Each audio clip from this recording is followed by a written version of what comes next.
Welcome to another episode of the Loadout Music Podcast, featuring in-depth interviews with a wide range of music personalities, from rock and roll Hall of Famers to Grammy winners and today's rising stars. Recorded from the Old Rock House in St. Louis, Missouri, here's your host, Aaron Perlut. Welcome back to a very special episode of the Loadout Music Podcast. It's our first with our new partner here at the amazing Old Rock House in St. Louis. As always, I'm your host, Aaron Perlut, and today we're joined by our second guest from the Nitty Gritty Dirt Band. He's a founder and the longest serving member, as well as a Grammy winner. We welcome Jeff Hanna. Jeff, how are you today? I'm good, Aaron. How you doing, man? Doing great. Thank you so much for making time. I know you've got a really busy schedule right now because you guys are on the road. Seems like you're playing a couple shows a week between now and September. Yep, we are. We're, a lot of folks, most of the music community stopped in 2020. We went out for about 3 months at the end of 2021. So there's a lot of catch up being done right now. And we're just grateful. We're happy to be out there playing for folks again. Yeah, I think a lot of people just for about 2 years, they were trying to figure out what's going to happen to what's the state of live music going to be? What's it going to look like when we get beyond this? And it's nice that it seems like things are starting to get back to normal. They are, there's still lots of, bumps and potholes in the road out there. The tours get shut down for temporarily, usually, if that happens. But you got to do what you got to do, and again, we're just trying to keep ourselves healthy, and we're happy to be playing, it's really great. The first time we walked on a stage in 21 was like, we were all just vibrating. It felt so good to be in front of real live folks again. We did a lot of this, but it's a different medium for sure. Yeah, there's nothing quite like that connectivity that you make with an audience when they can see really? you. They're singing along with your music, and you guys have so many noteworthy songs that people know by heart that, that's got to be a really joyful feeling for you. Well, it is. And playing music live it's communal, we get so much back from the audience. And like you said, people sing along to our songs or responding to something new, which is always like really gratifying. Yeah.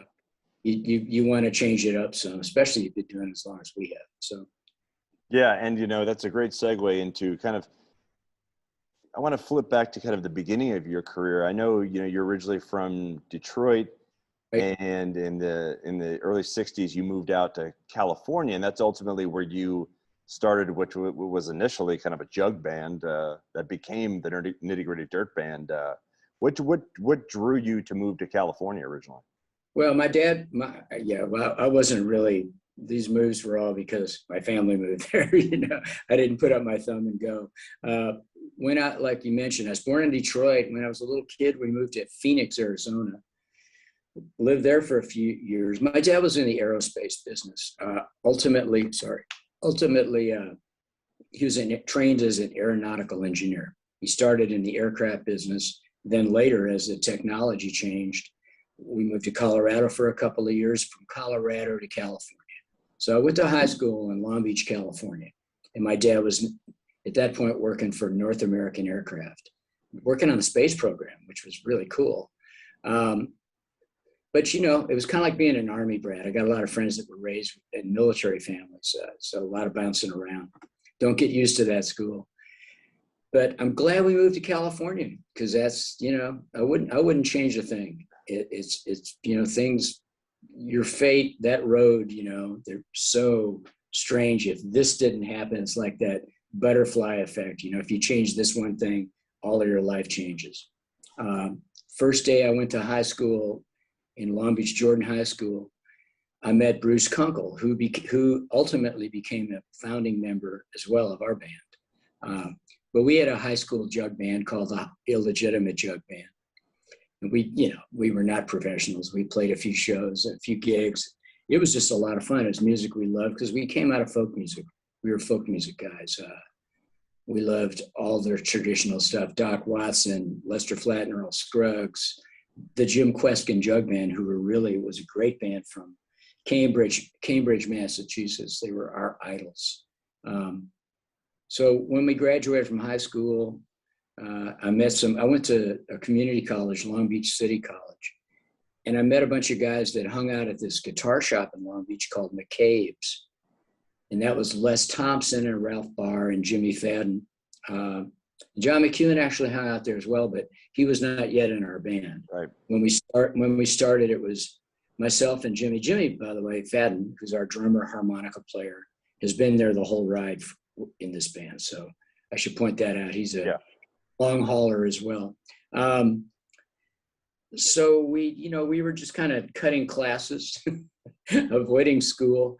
Ultimately I was on academic probation, which was hilarious. And by the time the second semester rolled around, our band was getting gigs. We were playing at a little club in Orange, California called The Paradox. And that was great. And there was a kid that hung around there, and it was a songwriter named Jackson Brown that liked our band a lot and said, "Can I be in your band?" We were like, "Yeah, sure, come on." Jug bands are great because this is like 6 guys at this point, and it's all fun. It's acoustic. You got the washboard. I played the washboard, and Jimmy Fadden played the washtub bass, as did Jackson. Everybody played kazoos and harmonicas, and there's a banjos being strummed, and it's really, I mean, it's a cliche, but it was described as good time music. It's just a blast playing that, and that's how we got started. We had this following in that part of LA, lower LA, and then Orange County as well. What was it that was going on in California at that time? Because if you think about it, I mean, that was kind of ground zero for what has become today the alt country or Americana space. But it was what was going on there, particularly Southern California, Bakersfield, and even up, if you think about the Grateful Dead, New Riders of the Purple Sage up in Northern or Central, really so more Central California. What was going on in California that was bringing kind of these country and bluegrass sounds and folk and rock and blending that all together? I mean, it seemed like there was these forces of magnitude somehow that were coming together. Well, I mean, it gets overused, but the phrase organic really matters because it was a bunch of guys, men and women that loved country music, but they loved rock and roll, and they kind of wanted to combine the two. I know but there were some seminal bands that really mattered in all of this, of course. The Byrds, when the Byrds did Sweetheart of the Rodeo. Yep. That was, and the Buffalo Springfield, who are a hugely, they were not as big a deal when they were together as they were, the sum of their parts. Yeah, looking back. Yeah, the folks in that band, you got Richie Furay, Jim Messina, Poco, Loggins and Messina. You got Neil Young and Stephen Stills, all that they've done. Crosby, Stills, Nash, and Young. Well, even Chris Hillman's second act with the Flying Burrito Brothers. Fantastic. He and Graham. We've actually had Chris on the show before, and it just he's another one of those guys. He and Graham, along with, and I mean, you're leaving yourself out of this, but it would be an error to do so. You guys were part of that organic movement, as you noted, that were bringing these forces together to create this kind of new genre of music that wasn't quite country and not quite rock and roll. It was somewhere in between. Well, and I know Chris in particular. I love Chris Hillman. He's a real super great. I'm proud to call him a friend. He hates the phrase country rock, but I think when you define it as, because it's time specific and it's geographically specific, it's California country rock, but it's what started in 68 or so and kind of continued, let's say, through the Eagles in the early 70s, and Rondstadt, of course. And Jackson Brown's early records were sort of brought, by description, by hook or crook, because we were all hanging out together. These influences were very close. This is a bunch of singers, songwriters, musicians that commingled. I mean, we were all friends and bouncing ideas off of each other. Everybody brought something a little different. I think the Burritos, I'm a huge fan of the Burritos.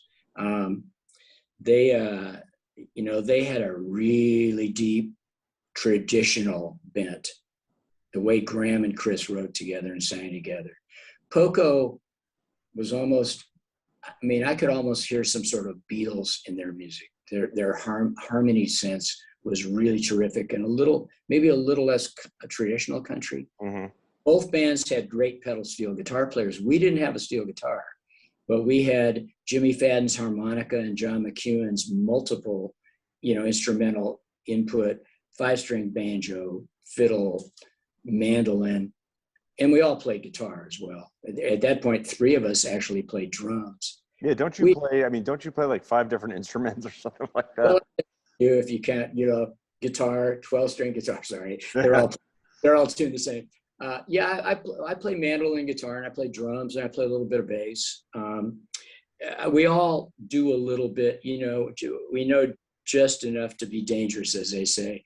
And I should point out real quickly, the band started as a jug band. Yeah. We literally stopped playing at the end of '68, went our separate ways for a while. I was the luckiest, I think, of the bunch, because I got to play in Linda Ronstadt's band, and a band called the Corvettes, which was me and another guy from the Dirt Band, Chris Darrow, and John London and Johnny Ware. John Ware became Emmylou Harris's hot band drummer for many years. John London went on to play with the First National Band, as did John Ware, with Michael Nesmith. So all these things, I mean, it's really incestuous, I gotta say. The family tree had like 3 branches on it. When I left the Corvettes, when I left Linda's band, Bernie Letton came in and took my place. So, all these things weaving in and out. And he ended up in the Burrito Brothers after Linda, and then came back and played with Linda, with Glenn Frey and Don Henley and Randy Meyer. Well, then the Eagles, of course. All those guys, most of them came from some kind of, we were all kids that saw the Beatles on Ed Sullivan, right? But we were all kids that loved folk music. And we, whether it was bluegrass or stuff like Mississippi John Hurt or Sonny Terry and Brownie McGee or Flatt and Scruggs, blues and bluegrass really intersected a lot in our influences. And in a very natural way, I might add. But taking that and then adding the electric guitar and bass to it, cranking it up, and man, people really took to it. They loved it. We were really, really proud and happy to be part of that California country rock scene. If you've seen I don't know if you've seen the film Laurel Canyon, but there's 2 of them. There's Echo in the Canyon, the one that Jacob Dylan did. And there's another one that's a 2-parter that was on Epic's TV. I think you can still find it. It was 4 hours and really great. Some of the best interviews I've ever seen, describing that time. That, of course, included Joni Mitchell as well. And like I said, Linda. It was a good time to be in LA. I was really glad we were there. It wasn't intentional on anyone's part.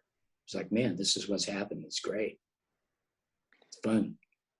And, you've been doing this for so long.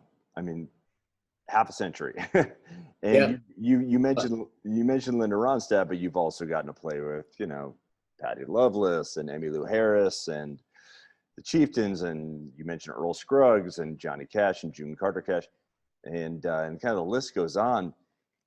But when I think about the kind of the contributions that the Nitty Gritty Dirt Band has made just to popular music, I kind of feel like there are some things that you're best. Obviously, a band is best known for its hits, like Mr. Bojangles or what have you. Yeah. But if you go back to kind of the beginning when the Circle B Unbroken series, right.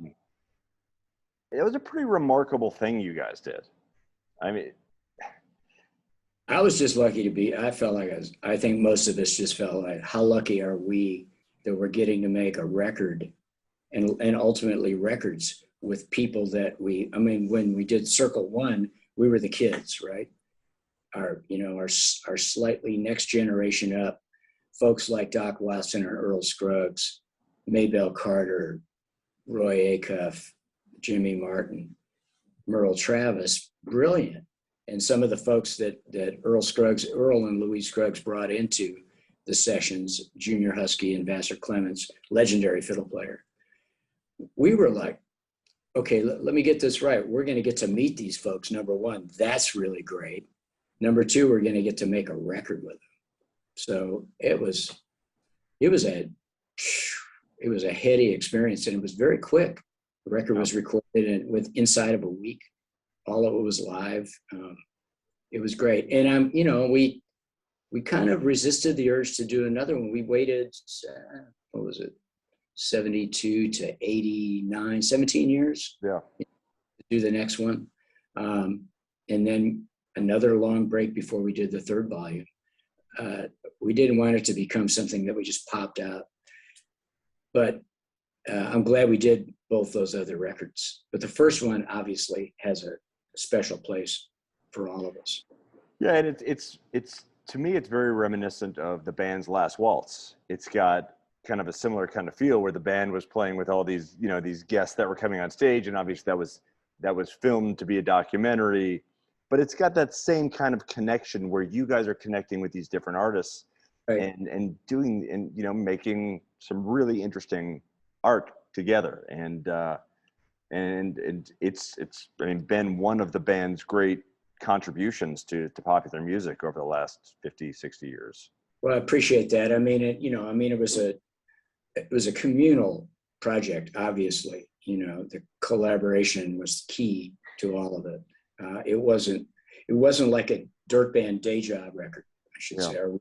We're going to go make an album, right, by ourselves. But man, I got to tell you, most musicians I know have a terrific time hanging out and picking with other folks.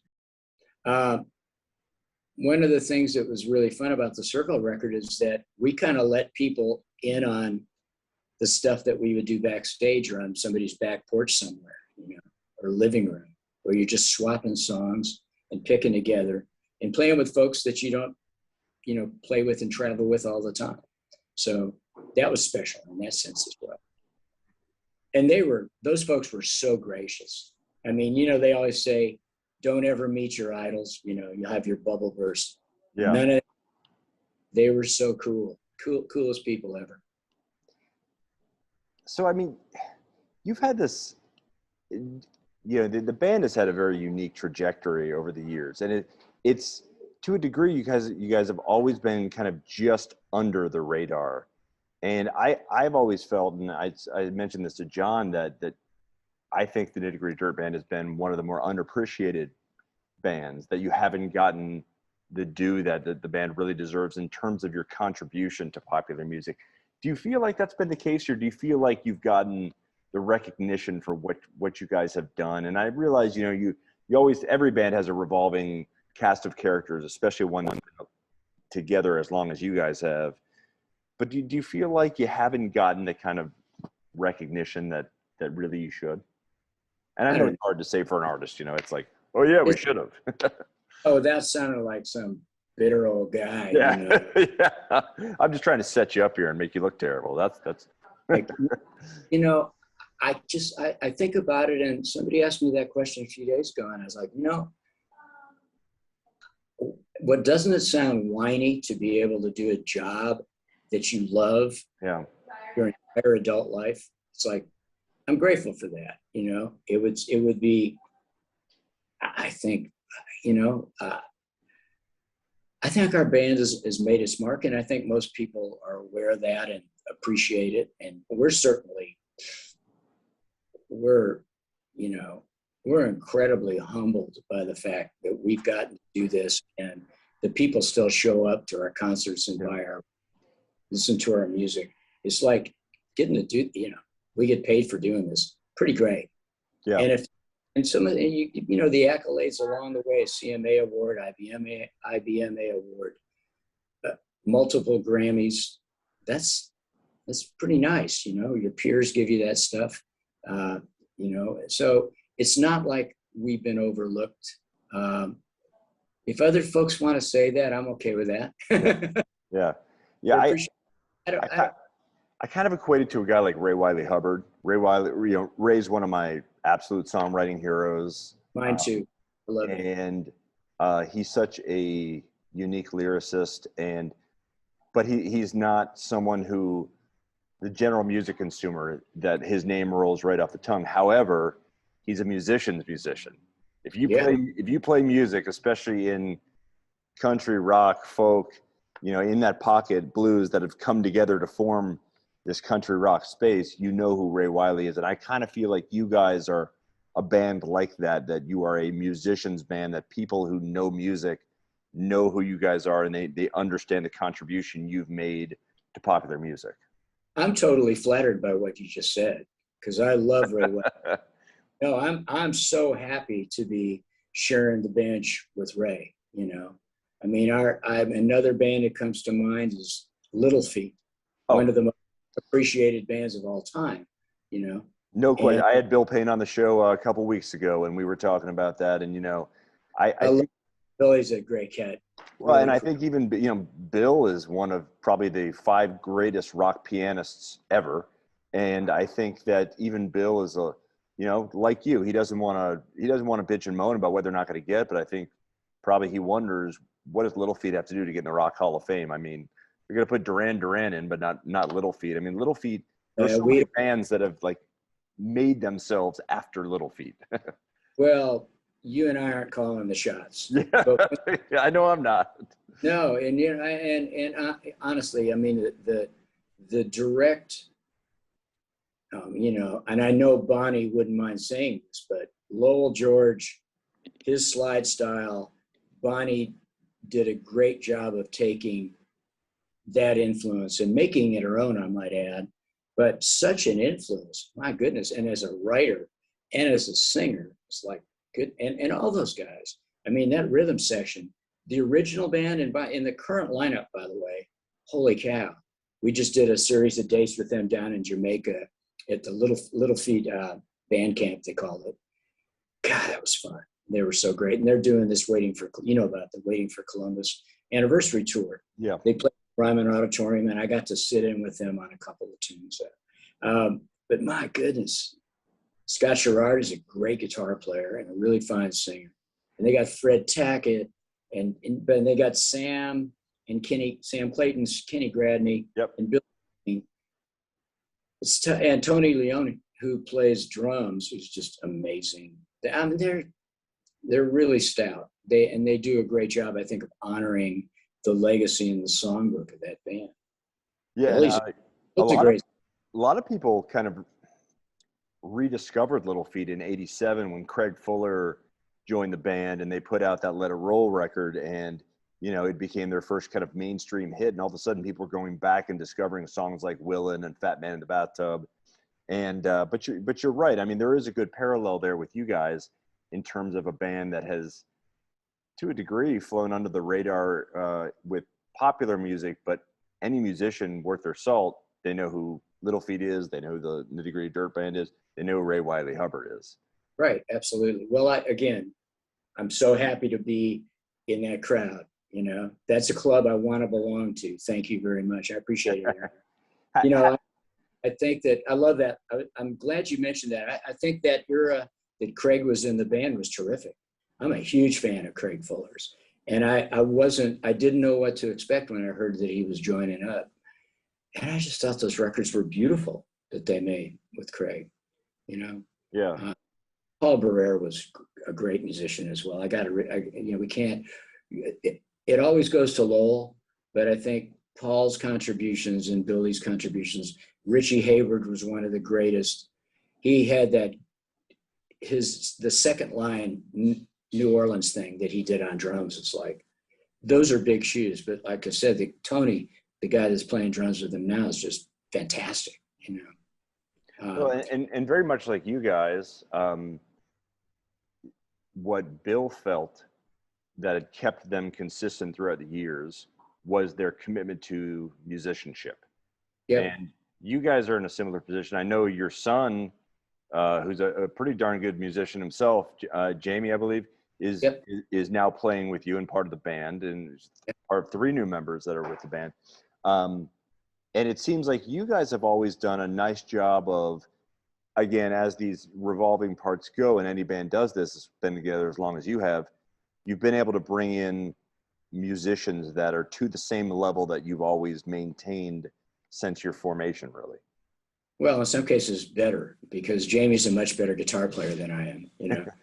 He's a great singer as well. Plus he's taller than me, which is great. I appreciate that. He's my son. Well, height is a great equalizer. Yeah, I know. It's a little joke. I'm always like, hey, he's really a special, he's a great guy. I got to say, above all, he's a great guy. And he's been honing his skills as a writer and a guitarist and singer for the last 20 years, So walking into this, maybe 25 actually. So getting on stage with him, we had sat in a few times over the years. In fact, he and John McEwen's son, Jonathan, Jamie's cousin, because John and I were married to twin sisters, only in rock and roll, only in the music biz. Only you guys and then Joe Walsh and Ringo Starr, who are also yeah. Yeah, they're not twins though, are they? They're sisters. I don't think they're twins. Both those guys married up, as I like to say. We all did, every one of us. Anyway, so Jamie and Jonathan had a record deal, and Jamie played with the Mavericks for a while, also one of my favorite bands. And he spent the last few years playing with a great country singer named Gary Allan. So he definitely went out there and kind of, honed his skills. When we had this vacancy, when John left our band at the end of 2017, we had shows on the books, and it was like, whoa, well, we better get a couple guys. We need a guy right now. Jamie's neighbor, Ross Holmes, who also has quite a portfolio. He played with Mumford & Sons and played with our buddy Bruce Hornsby as well. Great, came up through the bluegrass ranks as a kid. He came out and started playing fiddle with us in January, at the end of January in 2018, and plays mandolin really well as well, and good singer. He came out, and then, I'd been talking to Jamie, and I was like, man, are we ever going to get to play together? And he's like, yeah, I feel the same way. I think we should do this. So we literally had a family meeting, and I talked to Jamie's uncles, Uncle Jimmy and Uncle Bob, see how they felt about it. And they were like, Jimmy Fadden is Jamie's godfather. It was like, bring him out. Let's see how it goes. So we brought Jamie out for a weekend, and my idea was like, well, we'll have him come up and play on the encore. And Bob was like, handed him a guitar and was like, get out here now, play the whole show. And Jamie knew all the tunes because he'd been listening to this music his whole life. He grew up with it. He fit right in. People from the first show really loved it. They really loved seeing the familial, that'll work, I guess. Familial works, that works. That family connection. Yeah. Was, and it wasn't something we planned, but there we were. And all of a sudden we had there's this other component in the band. And Jamie is a great singer.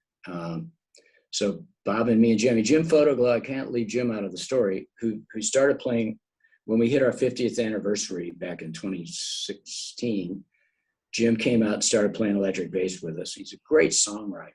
And in fact, he wrote that song Fishing in the Dark, which is probably our biggest country hit of all time. Yeah.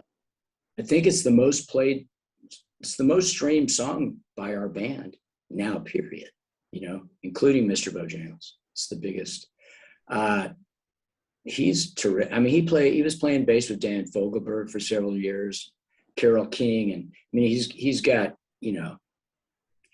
some chops, and he's a writer as well. So it's fun, man. Like I said, Jim was in our band when John was still in the band. So it was all up and running already. So when Ross and Jamie came in, they were the young guys, and that really helped too. That energy level really lifted, and the fun factor went up a lot. So we're digging it. We're having a good time. And I guess family has really been part of music for you for a long time, because I know you met your wife when you were touring with Clint Black, and now having your son playing with, and you've worked with your wife as well, but now having your son playing with you must be really joyful for you. It's really great. It's really great. Matresa Bird, you're talking about. Yeah. She's something else. She's an amazing songwriter, a great singer as well. She's Jamie's stepmom, and they really love each other. Right. And they've written together. I think we were talking last night, they're going to do some more, I think. It's quite a connection. She sang, Matresa sang with Emmylou on Circle Volume 3. The song Matresa wrote called "O Cumberland," which was great because, Matresa singing with Emmylou for me was like me singing with Mother Maybelle Carter. It was like hero worship all the way. And Emmylou is so sweet and gracious, and she and Matresa have become really good friends since then. In fact, sorry if I get in a tangent here, but please. But when Rodney and Emmylou did that record, Old Yellow Moon, is that the name of the record, I think? The duet record? I believe so. They recorded one of Matresa's songs, one of her best songs, called Back When We Were Beautiful. They did a lovely job of that, so there you go. Another connection gets made. Well, I'm curious how you kind of look at the family connection, particularly with your son, in that, you've won Grammy Awards for Bless the Broken Road. And is that like... As a writer, I'd add. I'm sorry? Yeah, as a writer. Yeah. Yes, as a writer, correct. You and Marcus Hummin wrote that together, correct? And Bobby Boyd, I believe? Bobby Boyd, yeah. Does that put a lot of pressure on your son when he's coming into the band, playing with you guys, that he's got to live up to? It's like Michael Jordan's son playing basketball with him. Does that put a lot of pressure on him? I think that would be a question for Jamie, but I don't think so. Yeah.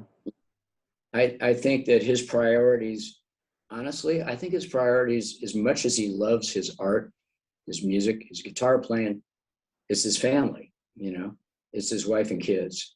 So the idea of like chasing that goal or dream, he's always grateful for any acknowledgement, and we all are. We all have egos, and we love, as Bobby Carpenter likes to say, we love having the claps, getting the claps. It's a big deal. We love that response from an audience. The immediate one is the best when they're right in front of you. But a lot of people have pointed out, how much they love the song. We sings lead actually on 2 songs, because Jamie and I and Bob each do a verse on the Forever Young cover that we did on the Bob Dylan record. And then Jamie did a great job on Girl from the North Country. And people are like, I love watching the audience watch him when we do that song, because it's kind of jaw-dropping time, because they're not expecting that. He sings, he has a unique voice that's really great. I don't know if you've heard the record yet or not, but I have. In fact, I was listening to it this week, and because it just came out on May 20th. Right. And the 2 songs that I really enjoyed the most were, you mentioned Forever Young, but I also really loved your guys' take on It Takes a Lot to Laugh, It Takes a Train to Cry. I thought both. The whole record is a really terrific collection, and I thought you guys did wonderful justice to the material, but I particularly loved those 2 songs. Thank you. Well, you're a blues guy too, I know. And Takes a Lot to Laugh is one of my all-time favorite Dylan songs, and just Jimmy Fadden again. Fadden, through a lot of our career, would sing one song on a record. He loves being a drummer, but he's also like this. He's a legendary harmonica player. He played on Linda Ronstadt's records, Jackson Brown's records, Dan Fogelberg. He played harp on Run for the Roses. He played on, mainstream country, Alabama, some of their albums as well. And his harp, to me, is, and he does it in a unique fashion live. He wears a harp rack like Bob Dylan, and has a little wireless mic that comes around the front, which we call the Burger King mic. Welcome to Burger.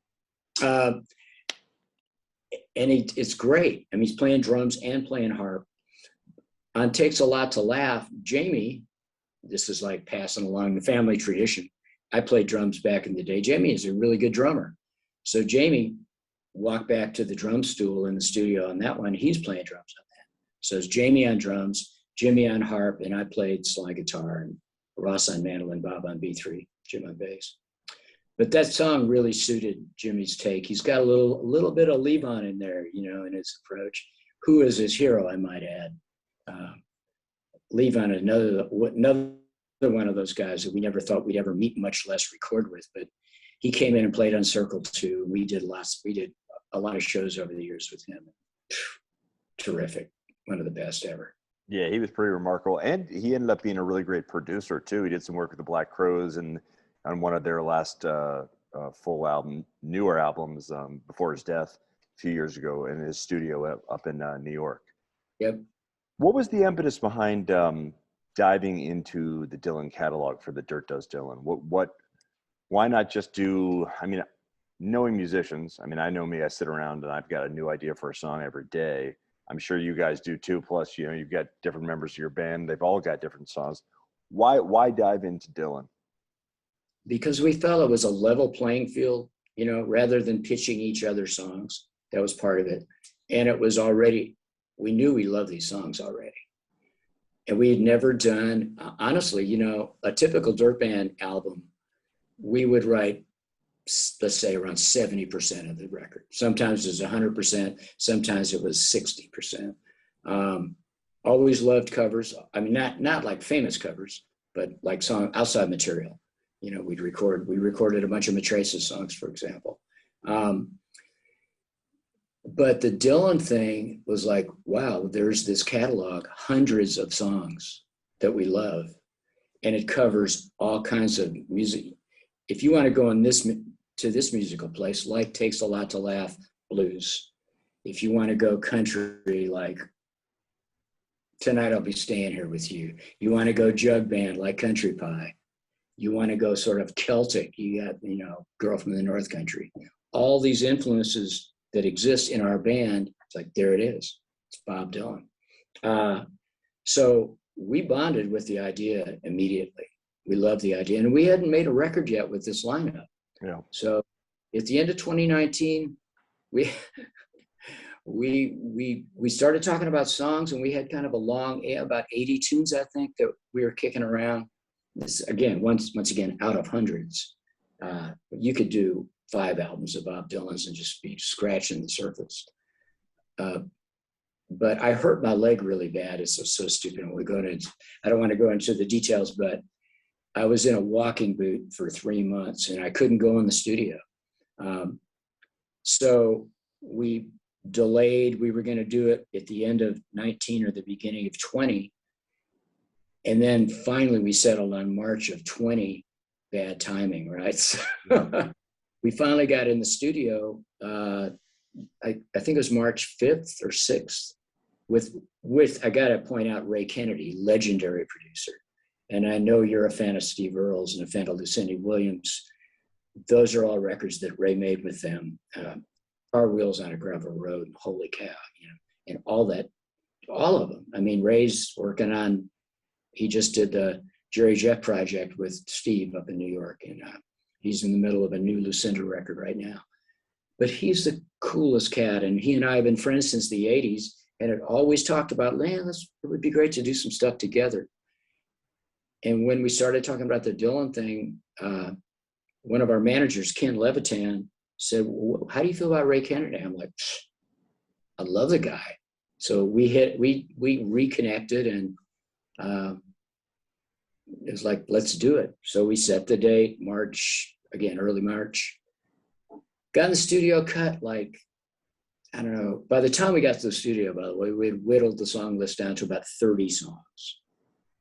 We just started running them down. We're sitting in a room with some acoustic guitars, and Jimmy's banging away on a box or something. And we got the bass and the fiddles and the harp and all of it out, and just kind of running the songs because we live all over the country.